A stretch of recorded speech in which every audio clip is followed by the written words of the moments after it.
We got an offer on one of my listings last weekend, and it was not really a lowball offer, but it was well below what the list price of the home is. Plus, they were asking for closing cost assistance, this, that, and the other.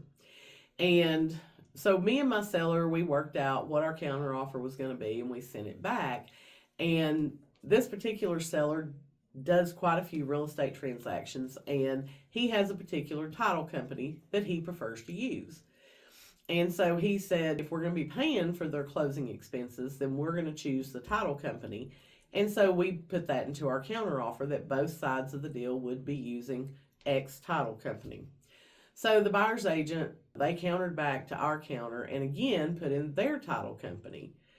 And I called her and I was like, hey, if the seller is going to be paying the title expenses, meaning the title search, the mortgagee policy for the lender, and the owner's title policy, they do get to dictate who the closing company is.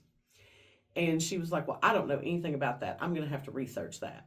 And so then she texted me back a little while later and she said, well, I've read that entire contract front to back and I don't see anywhere where it says that. And I said, you're right. It's not in the purchase and sale agreement. You need to look up RESPA because that's a RESPA rule. And I have to tell you, I was a little shocked. This agent had no clue what RESPA was. And I'm not real sure how you can be in the real estate industry and not know what RESPA is. But then I stopped and thought, I did do mortgage lending for about 10 years.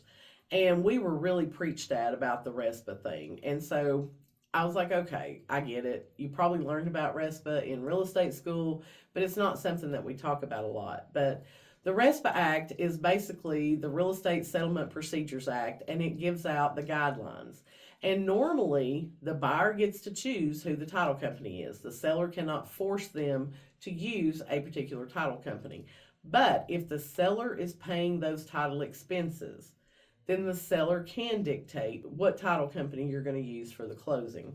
So I had to send all that to the other agent, and she was like, never heard of that before. That's very eye-opening. Unfortunately, we couldn't come to terms on that particular deal, but I now have a new friend in real estate who feels like they have actually been able to learn something from trying to get a transaction done with me. So if you're looking for an agent who knows all the rules about how to get a home sold in real estate, make sure you send me a DM.